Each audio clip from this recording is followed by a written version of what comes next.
Good morning. I'm Nancy Olson, a member of the Standing Committee, the governing body here at First Church. We are glad you are with us, either online or in person, here in our magnificent sanctuary. If you are a visitor at either of these places, we welcome you. Whether it is your first time with us or you are a returning visitor, online or in person, we welcome you and hope to see you again.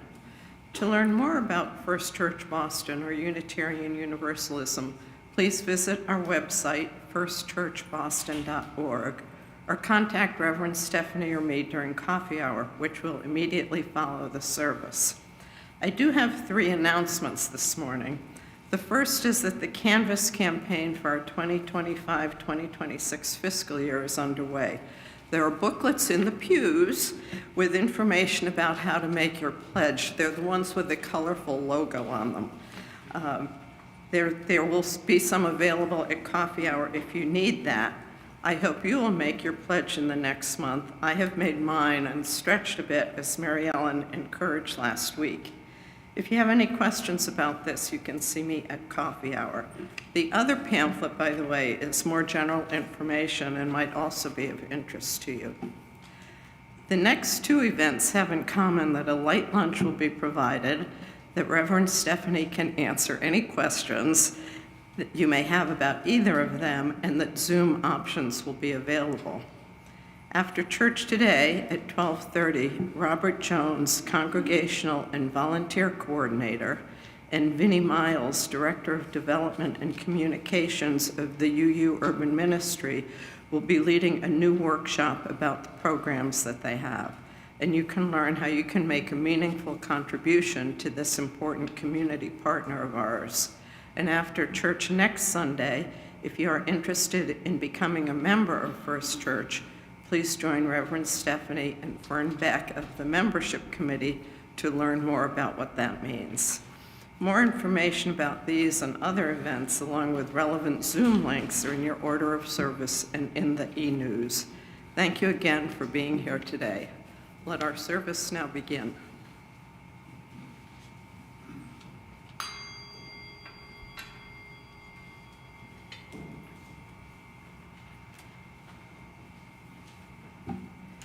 Good morning. My name is the Reverend Dr. Stephanie May, and my pronouns are she, her, which is to say I proudly identify as a woman.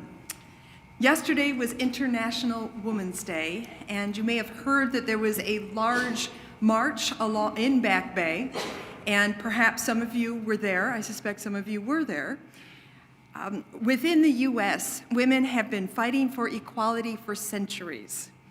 At the 1848 Seneca Falls Convention in upstate New York, Elizabeth Cady Stanton, a Unitarian, drafted the Declaration of Sentiments, writing, "All men and women are created equal."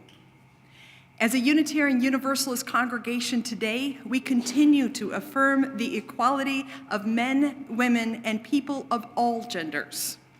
In this hour together, let us honor those whose resistance to injustice and fight for equality created a better world for us today. As we start our service, I invite Helen Reese to share a few words about her support for First Church. Good morning, everyone. Finding my voice here. I'm Helen Reese. My pronouns are she and her.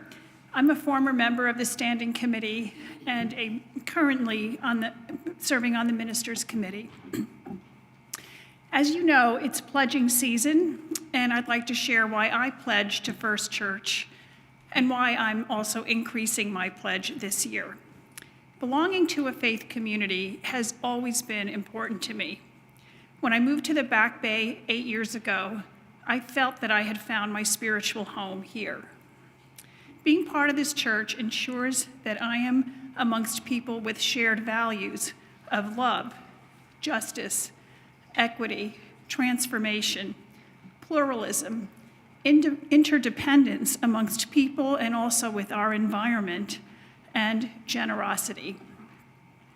First Church offers a sacred and serene sanctuary with few distractions. I've always said I don't like going to church, but I love being in church.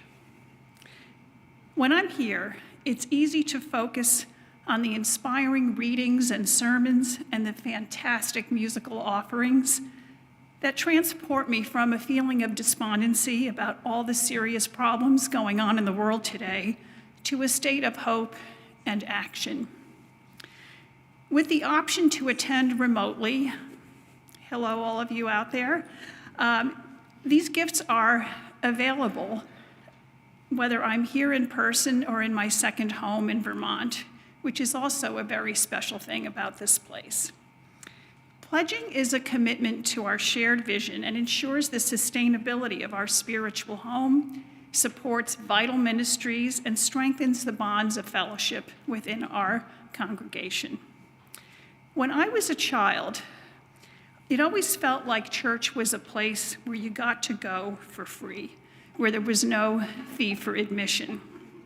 As an adult, it's important to know that without pledges of financial and volunteer support, the church struggles to meet the needs of maintaining these beautiful facilities, paying clergy and staff, and creating an inviting place for all of us to gather. A pledge ensures that our church can plan ahead responsibly and continue to provide the spiritual guidance, education, and fellowship for our present day and also for the future. Please join me in making a pledge this month to keep this special place able to provide the services and programs that are vital to our spiritual growth and to our community, both within these walls and beyond. Thank you.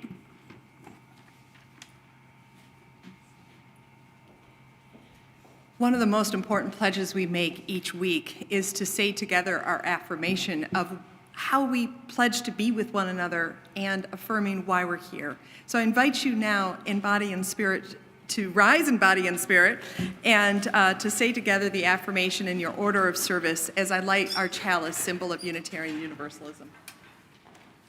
Love is the spirit of this church, and service its law. This is its great covenant, to dwell together in peace, to seek the truth in love, and to help one another. Please take a moment now to greet one another, waving at our friends online.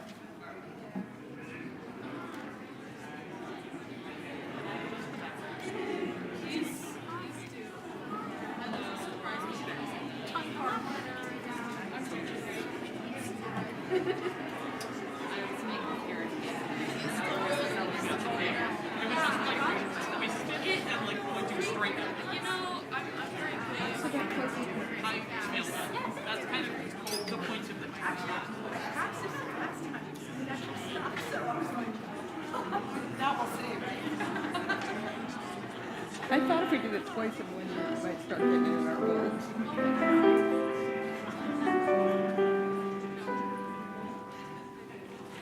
Please remain standing as you wish as we sing our opening hymn, Morning Has Broken.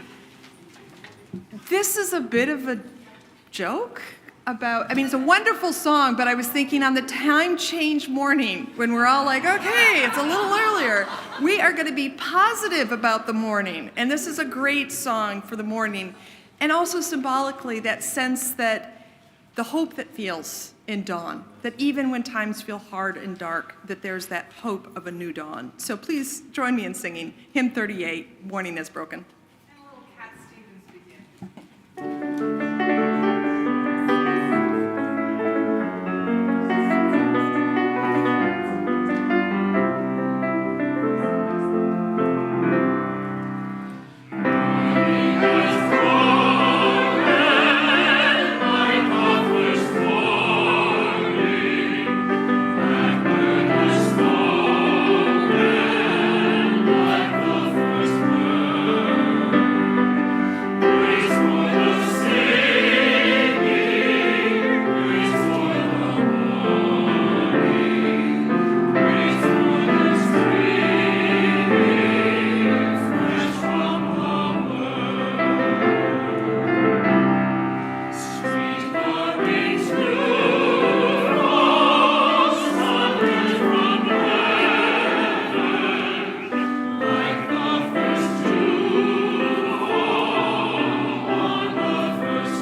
seated.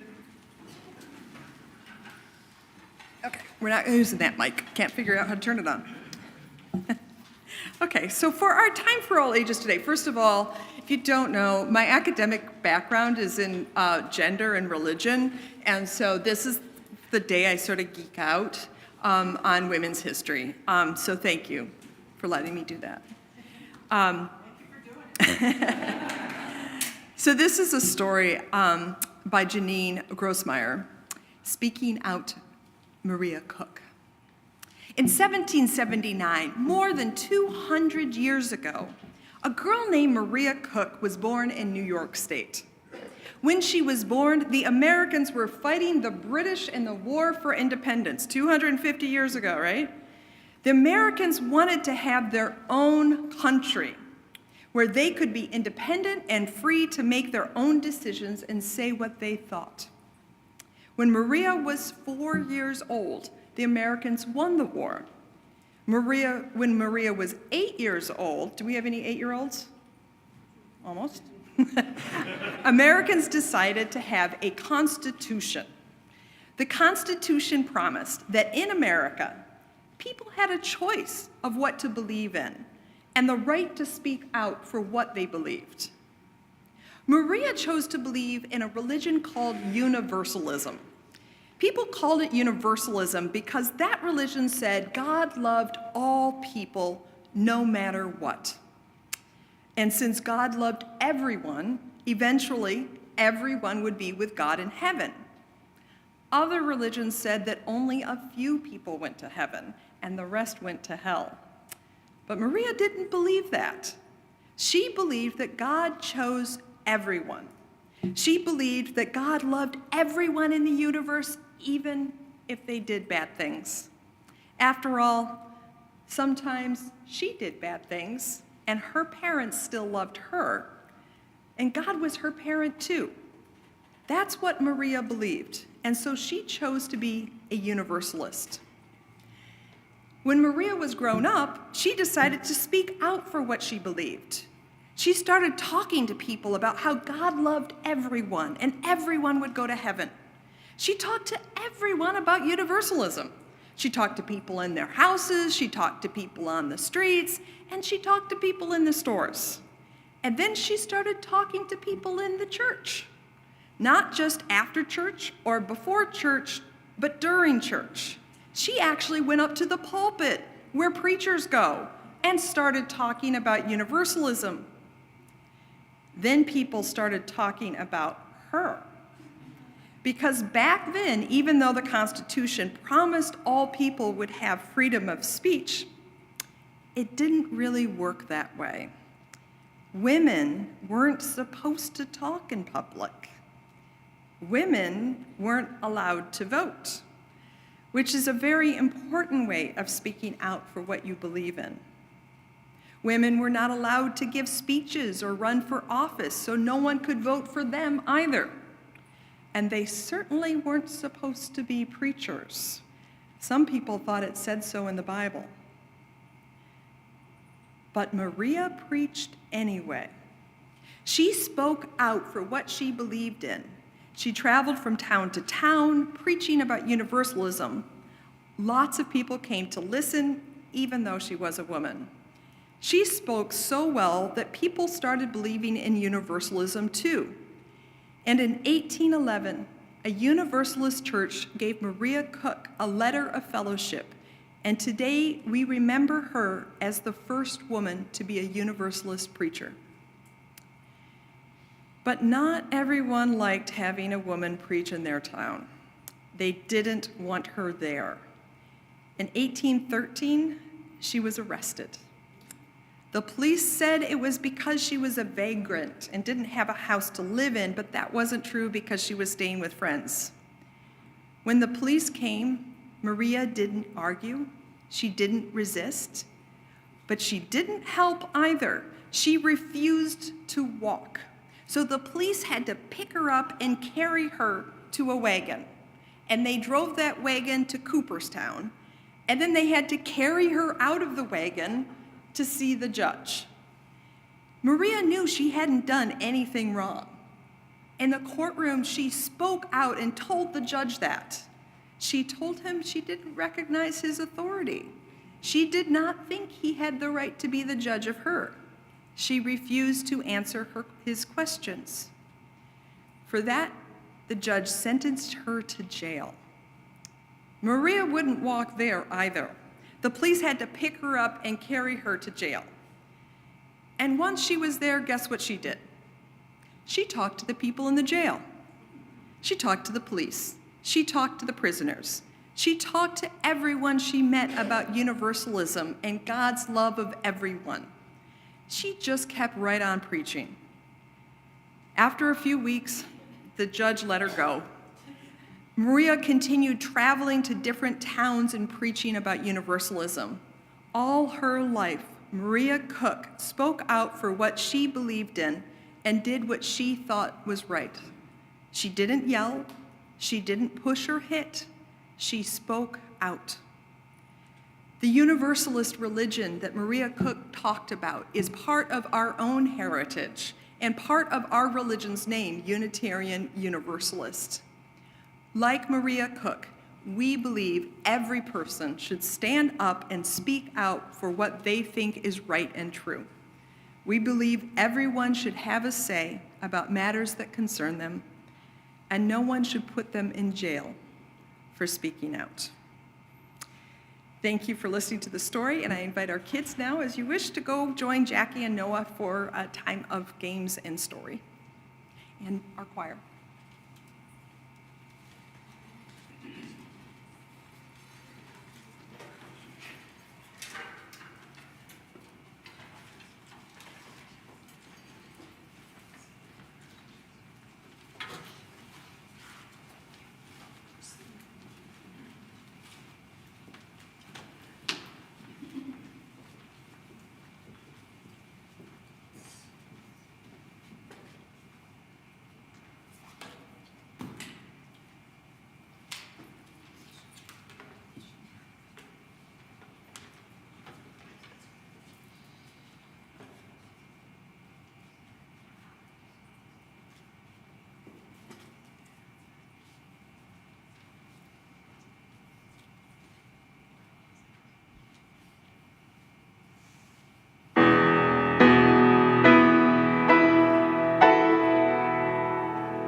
After the inspiration of that music, let us take this time to center and join together in prayer. This is by Lynn Cox. Spirit of life, ever adapting and renewing, we come together this morning with yearnings that do not match. We yearn for stability, for even one moment of feeling like we know what is going on, for the ability to predict and prepare for what is coming next. Yet we also yearn for change. We ache for a world that turns aside from racism, violence, dehumanization, and disregard for suffering. We pray for a change in the illness, grief, isolation, incarceration, and vulnerability of our loved ones. We reach for connections that will remind us that we are worthy as we are, and we reach for connections that will help us to become our best selves. Hold us in the heart of both and. Cradle us in the mystery. Cherish us in the eternal presence of love, and encourage us on the path of growth and development. As individuals and as a people, help us to become who we are called to be. Lead us to open pathways to deeper wisdom through reconciliation, self-respect and mutual respect, compassion, owning and making amends for our mistakes. Source of wonder, move us to express and live in gratitude for the beauty of this world, the loving people in our lives, and this day of possibility. To this we add the meditations of our hearts as we enter into a time of stillness.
As you heard in the opening, we have a number of community partners that we engage with our social justice work.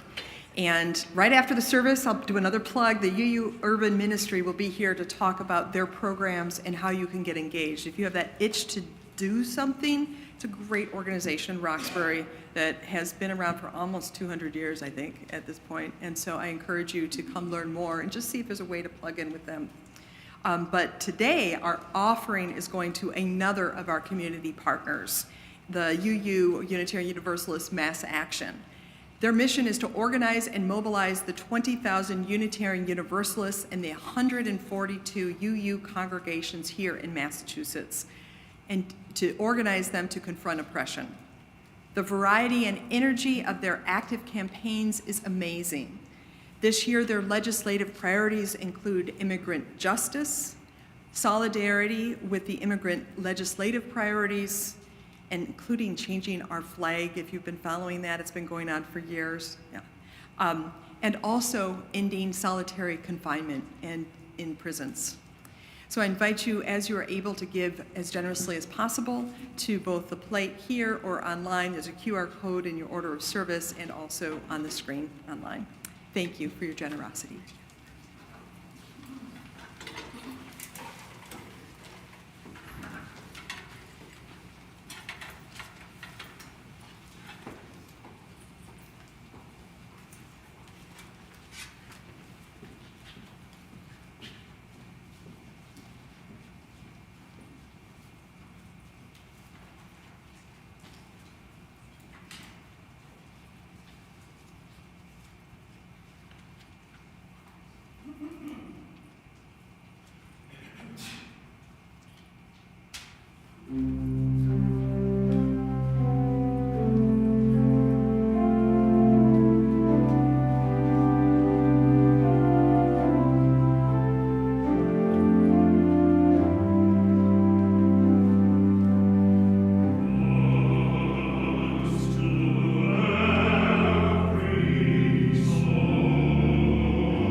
So can you believe that our ancestors of this congregation used to forbid choirs and organs?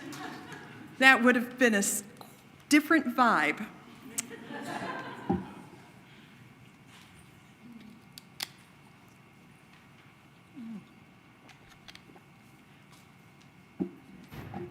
The Reverend Edmund Everett Hale famously said, "I am only one, but still I am one.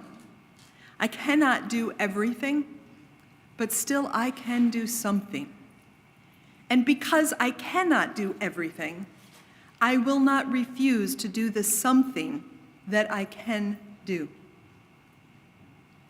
Today I want to tell you a story about a woman who embodied this quote, Lydia Maria Child, a 19th century author and activist.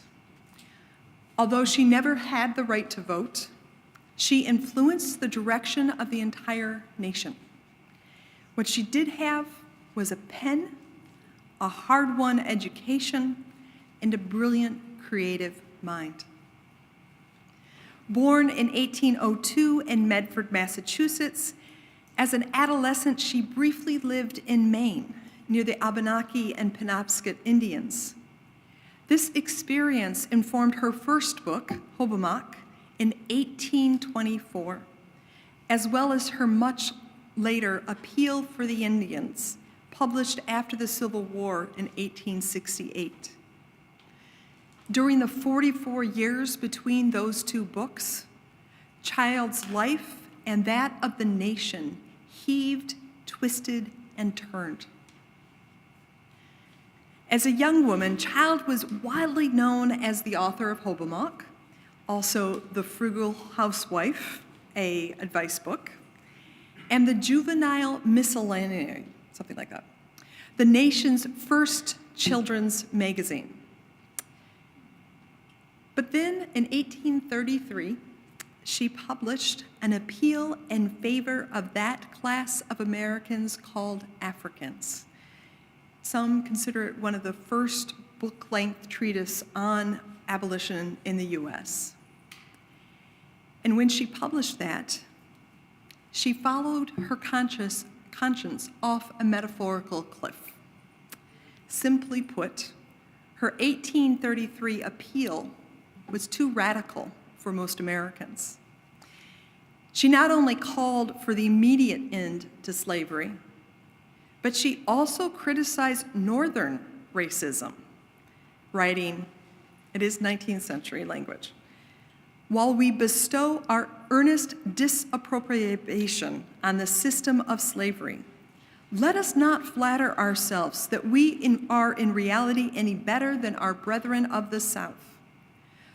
Those who are kind and liberal on all other subjects unite with the selfish and the proud in their unrelenting efforts to keep the colored population in the lowest state of degradation, and the influence they unconsciously exert over children early infuses into their innocent minds the same strong feelings of contempt."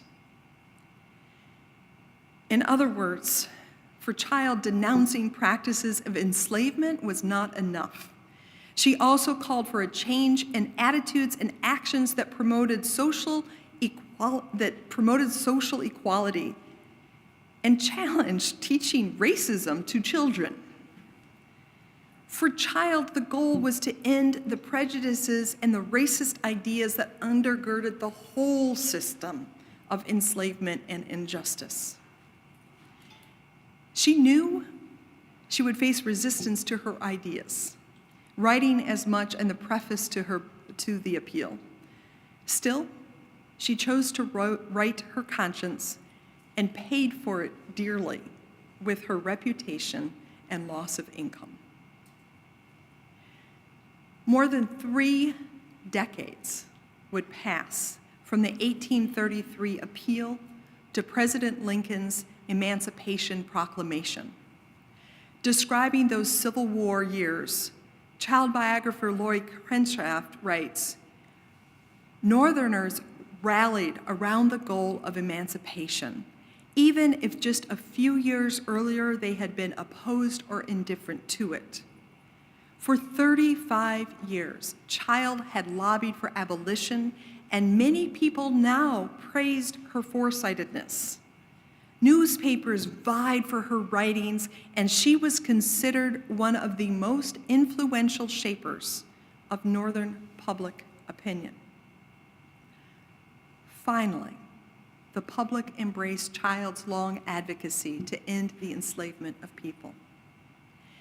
And yet, her larger plea for social and economic equality remained unwelcome as assumptions of racial inequality remained rampant in society and in government policy. After President Lincoln's assassination, President Andrew Johnson chose to be lenient to the defeated South in his post-war Reconstruction policies. For example, while Child advocated for allocating Southern plantations to the ownership of formerly enslaved persons, which would make sense. They were the ones that actually did the labor. Maybe they should get the land. But instead, the government policy returned most of the land to the white owners. In this way, the reconstituted Southern state governments reinstituted an agricultural system that was the practices of slavery in all but name. In Congress, the Republican majority, which remember the Republicans were the party of Lincoln, the Republican majority fought to build more opportunities for the enslaved persons against President Johnson's actions. But when Congress passed a civil rights bill defining African Americans as U.S. citizens in 1866, Johnson vetoed it. Congress then overrides the veto, which creates tension between Johnson and the 39th Congress. As Ken Schraft writes, Congress would pass laws over Johnson's veto, but Johnson would refuse to enforce them. His overt sabotage of congressional legislation led to the first impeachment of an American president. Many of the impeachment charges against Johnson regarded his dismissal of Secretary of War Edwin Stanton, a leading Republican in the prior Lincoln administration. Johnson's dismissal of Stanton was seen as blatant disregard for congressional authority, who had recently passed a law over Johnson's veto that removal of any executive officials must first be approved by the Senate. Despite these many tensions with Congress, Johnson was impeached but ultimately avoided removal from office by just one vote in the Senate. I think hearing this story helps to remind us that U.S. politics have a long history of significant conflict. In the 1860s and in our time, national politics can challenge us to consider how to follow our conscience into action. Lydia Mariah Child engaged in these post-Civil War tensions in her own way as an author, publishing the Freedmen's Book in 1865. With this book, Child sought to both promote literacy among the formerly enslaved persons and to prepare them for participation as full citizens in the nation. Unlike Johnson and others who would return the South to a system of racial hierarchy and white supremacy, Child imagined a world of multiracial equality. And she did all of this while living outside of Boston in the little rural town of Wayland, which is where I used to be the minister, which is why I love her. It's complicated, isn't it? In so many ways, Child's writing and editing shaped the nation towards a more just and equitable world. And in other ways, her advocacy and ideas failed to reach full fruition. 100 years after the 1865 Freedmen's Book, a second civil rights movement was needed, and a different President Johnson signed the Voting Rights Act of 1965 to remove the accretions of racist law and practices. 60 years after that, today we have witnessed the dismantling of the Voting Rights Act, as well as the blatant support for white supremacy ideas and leaders at the highest forms of government. From national politics to interpersonal interactions online and in neighborhoods across the nation, still so much work remains to fulfill Child's plea for social and economic equity. Perhaps her legacy of a decades-long resistance can inspire our choices in our moment. In a 2018 book, scholar-activist Mary Frances Berry argues, history teaches us to resist. In each of Dr. Berry's chapters, she traces the complicated ins and outs of multiple movements for social change. Each example of change is presented with an extraordinary detail of people, organizations, dates, and actions. This interlinking complexity functions to illustrate how no changes happen in a flash, nor is there a simple straight path forward. Rather, social change emerges again and again from persistent, organized groups of people pressuring for change. Dr. Berry writes, "It's crucial to recognize that resistance works even if it does not achieve all the movement's goals, and that movements are always necessary, because major change will engender resistance, which must be addressed." The path to change is one of dedication and of setbacks. It is one of partial victories and ongoing work. This was certainly the decades-long experience of Lydia Mariah Child. By the time Child died in 1880, the 13th Amendment made slavery illegal. The 14th Amendment established the right to due process and equal protection under the law. And the 15th Amendment prohibited denying the right to vote because of race.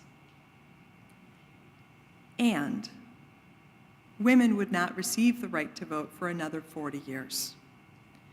Native Americans would continue to face violence, as well as the loss of lands and rights well into the future. And the fight for justice still requires a persistent, organized movement to change minds and laws. And so here we are in 2025, facing a social and political situation unlike any in history. We remain watchful and fearful of the harm felt by many, all against the backdrop of a climate crisis that remains indifferent to who holds political power.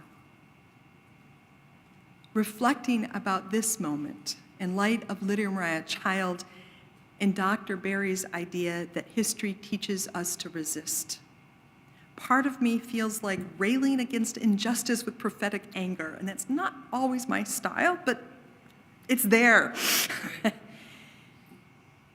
Another part of me just wants to weep for all the injustices and the challenges that remain. But then I also feel amazed, imagining what Mariah Child would think about a woman minister with a doctorate from Harvard preaching at First Church in Boston while quoting Mary Frances Berry a Black woman with a PhD and a law degree who has served in multiple presidents' administrations. We live every day within freedoms of which child only dreamed. And so how do we live, knowing our freedoms emerge from the dreams and legacies of our ancestors? How do we live knowing that social change is neither guaranteed nor straightforward? Perhaps part of what may help us sustain our own engagement is remembering people like Lydia Mariah Child, who leave legacies of persistent resistance, of doing something they could do. Consider this closing passage from Ken Straff's biography, which reads, "Child was not, however, superhuman. She was subject to depression and despair, and at times she was outright cranky. Some years, she felt as if she had accomplished nothing with her life. Her marriage was often troubled, and she always regretted that she had no children. Two things, however, distinguished her from the many people of her time who are now forgotten. First, she had an inexhaustible faith that liberty and justice are worth fighting for and that they will ultimately prevail. Second, she continuously acted on that faith in large ways and small, even when she did not know whether her actions would succeed. She did not embrace every enthusiasm that came along, but she did her best within each situation and repeatedly risked failure. After each setback, each disappointment, she nursed her wounds and then tried again." History teaches us to resist. In every generation, we have the choice to risk, to fight for liberty and justice, and to join with others to become a movement for change. We are in a moment that calls out for us to join the movement for a democracy that respects the rights of all persons as our universalist faith demands, and for a planet capable of sustaining the life of its plants, animals, oceans, and skies. In Ken Straff's biography, my favorite line states, "Even though Child remained in Wayland and rarely ventured into Boston, she helped form public opinion throughout the North." From our own time and place, may we receive this humbling legacy of Lydia Mariah Child to join the movements of our time, fighting as we can for life, liberty, and justice for all. Blessed be. Amen. Our closing hymn is in the teal hymnal, 1028, and Fire of Commitment. And I just want to flag that the lyrics are by another woman, UU minister, the Reverend Mary Catherine Moore, who some of you, she's often here when she's not traveling. She's the president of the UU Service Committee, doing international and national human rights work. So this is also for another woman fighting for justice. So please join me in singing hymn 1028.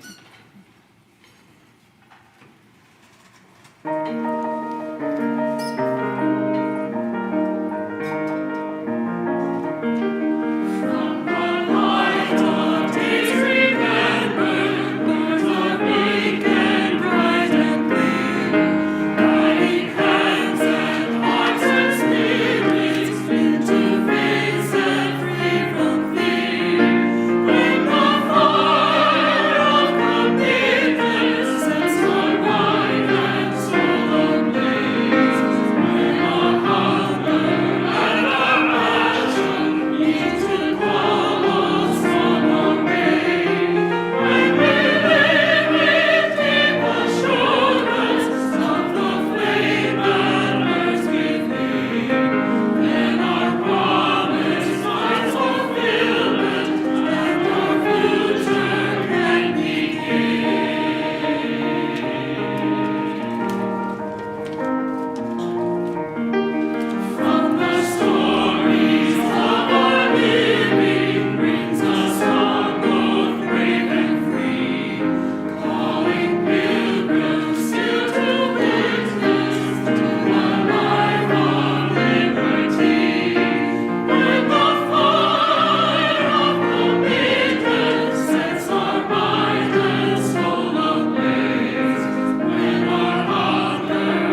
Please join me in the words to extinguish our chalice in your order of service.